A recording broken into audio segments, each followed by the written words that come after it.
So joined today by first team manager Steve Cunningham and assistant manager Ted Cockett. Great result, guys, today, yeah? Yeah, fantastic result today, especially against Nelson, who's one of our biggest rivals locally.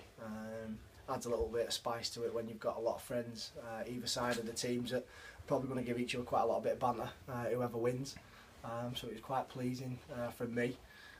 But as you know, the situation with me having to be on the other side of the fence and watching from afar, I might leave it in Ted's hands, and the last two results have proven that the guy's up to the test.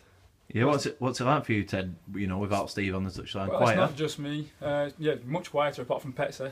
He likes to join in from behind us, but no, the four of us, me, Dixon, Liam, and Pets, we've stuck together. We talk sense to the lads. The lads respect us, understand what we want to do, and they know what they need to do. So no, it's good. It's been really good, yeah. What's it like before the game? You know, obviously without Steve in the dressing room, is it a different buzz, a different vibe, or? It's a little bit different because he is a pretty sort of, I don't want to use the word, but he's a bit inspirational sometimes, and he can get you going pretty easily. Cheers, buddy.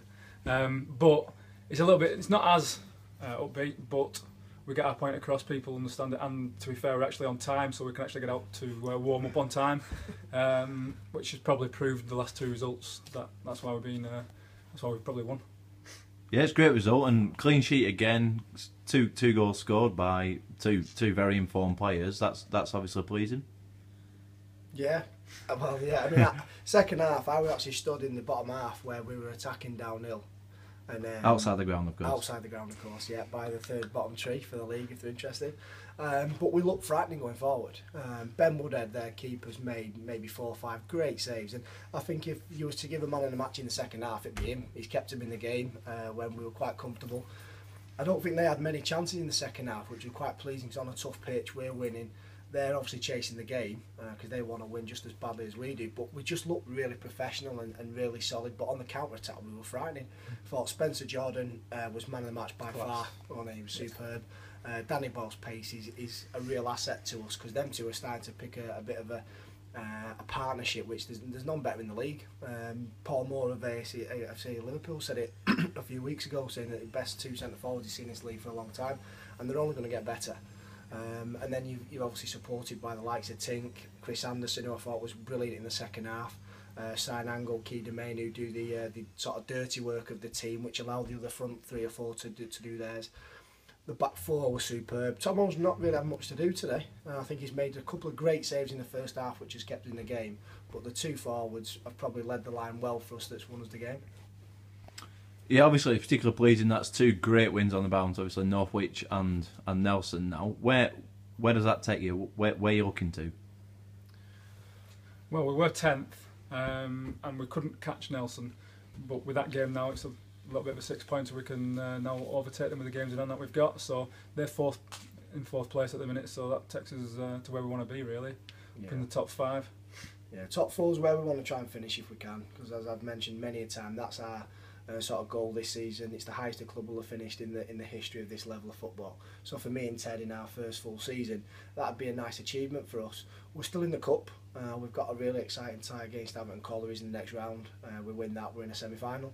So I think if me and Ted can get to a final in our first season, finish in the top 4, me and him will probably be sitting there proud as punch and then build on ready for next year. When you saw the pitch this morning, you probably thought the game probably wasn't going to go ahead? 100%. Looking at the picture that Tomo sent me this morning, there was pretty much no chance that game was going to be on. You're saying the goal miles were pretty solid, snow all over it, but the people in the backroom staff and like Jeanette and Dave, Rich Harris and people like that have absolutely worked wonders and got the game on for us today, which is an absolute credit to them that they got over 400 people on the ground today. So yeah, no, massive credit to them. But as I say, walking across the pitch at half time and at full time, I don't think it was ideal conditions for someone like myself, so I kept myself on the bench, which I think is a good managerial decision. Steve, we spoke before the game, watching the fans enter the ground. What do you think about the fans today? I mean, I say it every week, so I don't want to bore people. But me and Ted, in our interview, we had a slide that our main aims and targets of our sort of first season that we wanted. We wanted to build building blocks of a family club, and I think we've overachieved that in a short space of time than we ever dreamed of.